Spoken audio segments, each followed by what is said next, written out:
Hi hello అండి, welcome back to my channel. ఈరోజైతే the best వేలో ఎలాంటి క్రీమ్స్ యూజ్ చేయకుండా అల్టిమేట్ మిక్స్డ్ వెజిటబుల్ కర్రీ రైస్లోకి, చపాతీలోకి, బిర్యానీలోకి వేటిలోకైనా సూపర్గా ఉంటుందండి. ఒక్కసారి ఇలా ట్రై చేయండి, చాలా అంటే చాలా బాగుంటుంది. సో డిలే చేయకుండా ప్రాసెస్లోకి అయితే వెళ్ళిపోదాం మనము. సో ముందుగా ఒక ప్యాన్ తీసుకొని నేనైతే ఇక్కడ గ్రేవీ కోసం కొంచెం ఎండుమిర్చి తీసుకుంటున్నాను. మీరు కావాలి అనుకుంటే కర్రీ కలర్ కోసం కాశ్మీరీ ఎండుమిర్చి తీసుకోండి. కొంచెం టమాటో, ఆనియన్స్, అల్లం, వెల్లుల్లి, కొత్తిమీర అండ్ కొంచెం జీడిపప్పు వేసి కొంచెం వాటర్ వేసి అయితే దీన్ని కొద్దిసేపు బాయిల్ చేయాలి. దీనిలో కొంచెం మనం ఇలాచీ కనుక వేస్తే టేస్ట్ కొంచెం బాగుంటుందండి. సో ఒక 5 మినిట్స్ టమాటో బాగా కుక్ అయ్యేంత వరకు లో ఫ్లేమ్లో 5 మినిట్స్ పాటు కుక్ చేస్తే సరిపోతుంది.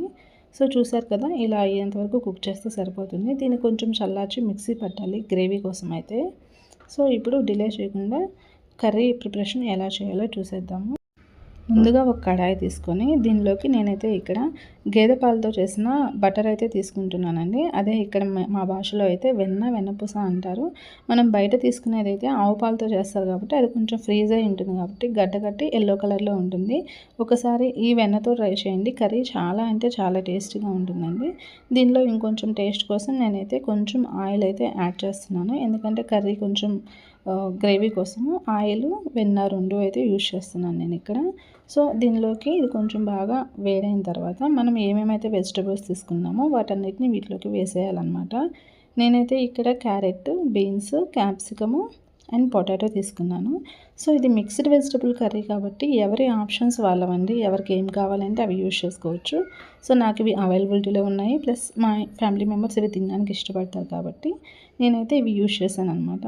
దీనిలో కొంచెం సాల్ట్ వేసి ఒక 5 మినిట్స్ పాటు లో ఫ్లేమ్లో మగ్గనిస్తే సరిపోతుంది.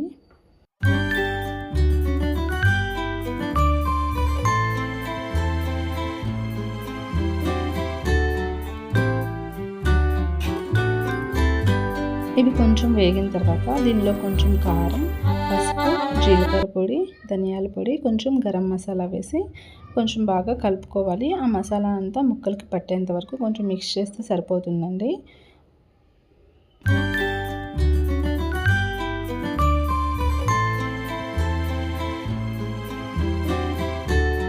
మిక్స్ చేసి వాటిని ఇంకో 5 మినిట్స్ మనం వదిలేసి అలాగే లిడ్ పెట్టేసాము అంటే ఆ మసాలా అంతా ముక్కలకు పట్టి టేస్ట్ కొంచెం ముక్కలన్నిటికీ పట్టి చాలా టేస్టీగా ఉంటాయి. సో మనం ఏదైతే ముందు గ్రేవీ ప్రిపేర్ చేసుకున్నామో దాన్ని ఇప్పుడైతే మనం వీటిలోకి మిక్స్ చేసుకోవాలి. గ్రేవీ కొంచెం చిక్కగా ఉంది అనుకుంటే మీకు సరిపడినన్ని వాటర్ కూడా యాడ్ చేసుకోవచ్చు. నేను ఇక్కడ కొంచెం వాటర్ అయితే యాడ్ చేస్తున్నాను. సో ఇవంతా బాగా మిక్స్ చేసి కర్రీని ఒక 5 to 10 మినిట్స్ పాటు మీడియం ఫ్లేమ్లో పెట్టి కుక్ చేయండి.